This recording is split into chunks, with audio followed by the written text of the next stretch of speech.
Richard kemudian merubah keterangan. Saat itu Richard saya panggil lagi di hadapan tim sus ya. Dia menjelaskan bahwa dia mau merubah keterangannya karena pada saat itu yang bersangkutan dijanjikan oleh saudara FS bahwa kalau Richard mau membantu menjelaskan perannya sesuai dengan skenario awal yang terjadi tembak menembak itu, dia akan dilindungi, kan begitu? Oleh FS. Oleh FS. Namun faktanya kan pada saat itu si Richard ditetapkan sebagai tersangka. Oke. Sehingga kemudian dia sampaikan ke saya, Pak, saya tidak mau dipecat. Saya akan bicara jujur, kan begitu. Jadi ini memang melalui proses yang cukup panjang. Dari situ kemudian dia membuka awal bahwa saat itu dia melihat FS memegang senjata dan menyerahkan ke dia. Tapi berikutnya saya minta untuk didalami lagi. Yang bersangkutan kemudian menjadi lebih tenang. Kita serahkan kepada tim pada saat itu. Kemudian dia menulis tentang kronologisnya secara lebih lengkap. Nah, di situ kita kemudian mendapatkan gambaran bahwa peristiwa yang terjadi bukan tembak menembak, tapi lebih kepada Richard menembak yang didahului dengan adanya peristiwa di Saguling ya. Ada informasi dari Ibu PC kepada FS yang terus kemudian saat itu si Richard dipanggil, ditanya apakah yang bersangkutan siap untuk membantu, karena saat itu FS menyampaikan bahwa saya ingin bunuh Richard, saya ingin bunuh Joshua. Oke. Ya, si Richard, saya siap. Kalau kamu siap, kamu saya lindungi. Kira-kira begitulah. Ya. Sehingga kemudian dengan keyakinannya dia itulah dia tetap mempertahankan. Berubah pada saat kemudian Richard kemudian ditetapkan tersangka. Nah, itu yang kemudian membuka tabir.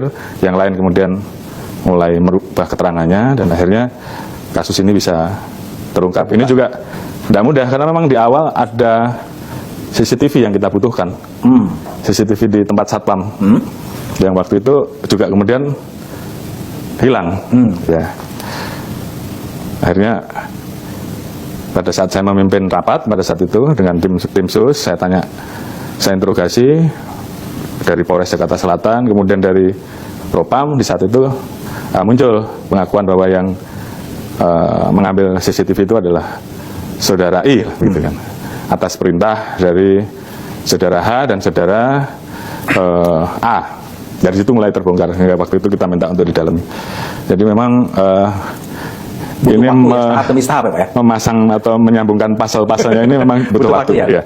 Pak Kapolri, ada juga pertanyaan publik, Pak. Sebetulnya Pak Kapolri termasuk dibohongin oleh Sambo juga, Pak? Jadi memang saat itu saya sudah sempat bertanya seperti yang tadi saya sampaikan. Bahkan dia menyampaikan, dia bersumpah kan? Bersumpah di hadapan Pak Kapolri. Beberapa kali saya tanyakan, termasuk terakhir pada saat Richard sudah mulai berubah keterangannya, saya panggil, saya minta untuk dipanggil. Sebelumnya dihubungi dengan telepon oleh anggota kita loudspeaker. Dia jelaskan bahwa dia masih tidak mau mengakui. Sampai datang di tempat saya tanya sekali lagi, dia masih bertahan bahwa memang begitu faktanya, kata dia. Sehingga kemudian dari keterangan-keterangan yang ada, dari persesuaian-persesuaian, akhirnya pada saat selesai dia dipatsuskan, pada saat itu dipatsuskan 2 hari kemudian dia mengakui perbuatan. Ya. Jadi memang bahasa dia namanya juga mencoba untuk bertahan gitu. Mencoba bertahan. Jadi nutupin gitu ya. Tapi ya berkat kerja keras dari tim semuanya, termasuk bagaimana kita berusaha untuk membongkar kasus ini seterang-terangnya, ya alhamdulillah semuanya kemudian bisa terungkap.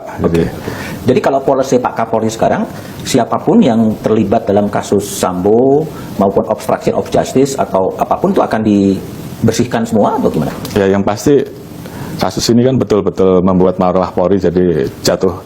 Jadi yang kita lakukan saat ini adalah sesuai dengan arahan Bapak Presiden. Ceritakan, buka fakta sebenarnya, tidak ada yang ditutupi. Jadi ya kita lakukan bahwa kita proses tegas siapapun itu yang terlibat. Saat ini sudah kita tetapkan 5 tersangka ya. Dan 3 adalah anggota polisi, FS, kemudian si RE, dan kemudian satu lagi R ya. Itu ditetapkan. Kemudian yang obstrak saat ini kita proses 7 orang kalau tidak salah. Ada yang berpangkat FS sendiri, bintang 1 juga ada. Terus yang berpangkat kombes juga ada. Artinya semua yang terlibat di situ kita proses. Kemudian kan kita periksa ada kurang lebih hampir 100 ya, 97 lah kurang lebih. Di situ kan kemudian kita pilih mana yang melanggar kode etik, mana yang di bawah tekanan, mana yang sebenarnya kena prank, tapi kan juga ada aturan-aturan di kita kan yang seharusnya dia mengklarifikasi atau paling tidak menolak perintah atasan kan. Kalau dianggap perintah itu salah kan juga itu ada aturannya. Jadi komitmen kita harus tindak tegas terhadap yang terlibat, karena ini adalah pertaruhan terkait dengan mengembalikan marwah Polri.